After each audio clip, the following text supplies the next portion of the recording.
नमस्कार दोस्तों, कैसे हैं आप सभी। उम्मीद है कि सभी ठीक होंगे। स्वागत है आप सभी का ब्रह्म पुराण के दूसरे भाग में। इस पाठ में मैं आपको बताऊंगी कि मनवंतर क्या है और कितने मनवंतर है, एक मनवंतर कितने समय का होता है। तो चलिए शुरू करते हैं। एक मनवंतर यानी जिसमें एक ही मनु शासन करता है। कुल हमारे पास 14 मनवंतर होते हैं। तो पहला मनवंतर है स्वयंभू मनवंतर, जो स्वयं ब्रह्मा जी से उत्पन्न हुए थे। इस मनवंतर में सप्त ऋषियों का जिक्र किया गया है, जिनके नेम हैं मरीचि, अत्रि, अंगिरा, पुलाह, क्रतु, पुलस्त्य और वशिष्ठ। ये सातों ऋषि उस समय पर धर्म और ज्ञान को आगे बढ़ाने वाले थे। मनुष्य में स्वयंभू मनु के 10 पुत्र माने जाते हैं, जिनके नाम है अग्निद्र, अग्निबाहु, मेध, मेधतिथि, वसु, ज्योतिष्मान, धीर्तिमान, हव्य, सबल और पुत्र। ये 10 पुत्र स्वयंभू मनु के बलवान और योग्य पुत्र माने गए। देवताओं में उस समय इंद्र का नाम यज्ञ माना जाता था। उस समय देवताओं का नाम था तुषित देवगण। दूसरा मनवंतर है स्वारोचिष मनवंतर। ये सूर्य देव के तेज से उत्पन्न हुए थे, इसीलिए इनका नाम स्वारोचिष पड़ा।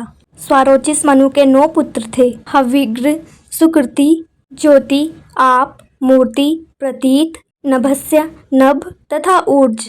इसमें सप्त ऋषि थे, प्राण, बृहस्पति, दत्तात्रेय, अत्रि, च्यवन, वायुपोक्त तथा महाव्रत। इस मनवंतर में देवताओं का समूह तुषित देवगण कहलाया। इस समय के इंद्र का नाम था रोचन। हर मनवंतर में एक नया इंद्र होता है, जो देवताओं का राजा होता है। तीसरा मनवंतर है उत्तम मनवंतर। इसमें उत्तम मनु का नाम था, जो स्वयंभू मनु के बेटे थे। उत्तम मनु के 10 पुत्र थे, जिनके नाम है ईश, ऊज, तनुज्र, मधु, माधव, सुचि, शुक्र, सह, नभस्य तथा नभ। इस मनवंतर में भानु नाम वाले देवता थे। इसमें इंद्र का नाम सुशांति था। इसमें सप्त ऋषि थे, वसु, धामा, जयोंत, क्रतु, भृगु, अंगिरा तथा विवस्वान। अब है चौथा मनवंतर तामस मनवंतर। ये भी स्वयंभू मनु के पुत्र थे। तामस मनु के 10 पुत्र थे, गुत्ति, तपस्या, सुतपा, तपोभूत, सनातन, तपोरति, अकलमास, तन्वी, धन्वी और तरंतप। उस समय के सप्त ऋषि थे, काव्य, पृथु, अग्रि, जहु, धाता, कपिवान और अकपिवान। इस समय सत्य नाम वाले देवता थे और इस समय इंद्र का नाम त्रिशिखी था। पांचवा है रेवत मनवंतर। इसमें भी रेवत मनु के 10 पुत्र थे, धीर्तिमान, अव्यव्य, युक्ति, युक्त, तत्वदर्शी, निरुत्सुक, आरण्य, प्रकाश, निर्मोह, सत्यवाक और कीर्ति। इसमें सप्त ऋषि थे, देवबाहु, यदुद्र, वेदशीरा, हिरण्य रोमा, प्रजन्य, सोमनंदन, ऊर्ध्वबाहु और अत्रि कुमार। इसमें देवताओं का समूह अभूत देवगण था तथा इस समय इंद्र का नाम था विभु। अब है छठा मनवंतर, जिसे चाक्षुक मनवंतर कहा जाता है। ये महर्षि चक्षु के वंश से उत्पन्न हुए थे, इसीलिए इनका नाम चाक्षुष पड़ा। चाक्षुक मनु के कई सारे पुत्र बताए गए हैं। इसमें सप्त ऋषियों के नाम हैं भृगु, नभ, विवस्वान, सुदामा, विरजा, अतिनामा और सहिष्णु।